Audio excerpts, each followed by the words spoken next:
ભાઈઓ બહેનો, વાંધો મોદી હંમેશા કહેતો હોય હે કે કૃષિ પ્રધાન દેશ એટલે અકલ મઠા કૃષિ પ્રધાન દેશના બણગા મારવાનું ઠોકવાનું રવા દે.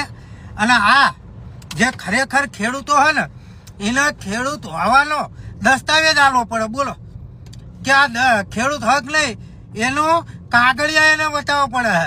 ખરેખર પહેલા તમે આખો વિડીયો જુઓ અને પછી હું આગળ વાત કરું.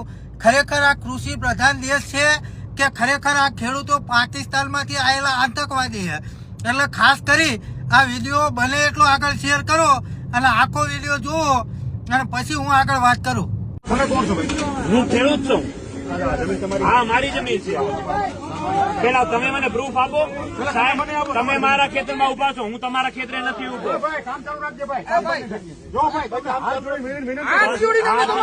પેલા પ્રૂફ આપો સાહેબ.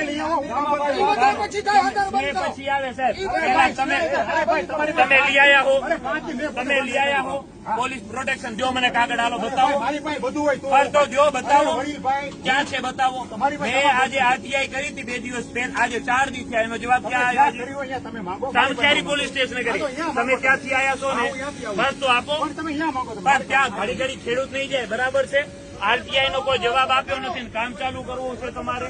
જોયું ને મિત્રો, જગતના બાપ જગતના તાત આખી દુનિયાનું પેટ ભરનાર એટલે કે ખેડૂત તાર તડકો વેઠી અને ખરા ઉનાળો હોય ચોમાસું હોય કે શિયાળો હોય ટાઢ હોય તડકો હોય કે ચાલુ વરસાદ હોય એની અંદર રાત દિવસ મહેનત કરી અને આખું જગતનું પેટ ભરનાર જગતનો બાપ આજે પોતે ખેડૂત છે એની સાબિતી આપવા માટે આ પોલીસ કર્મીઓ એની પાસે પુરાવા માંગી રહ્યા છે.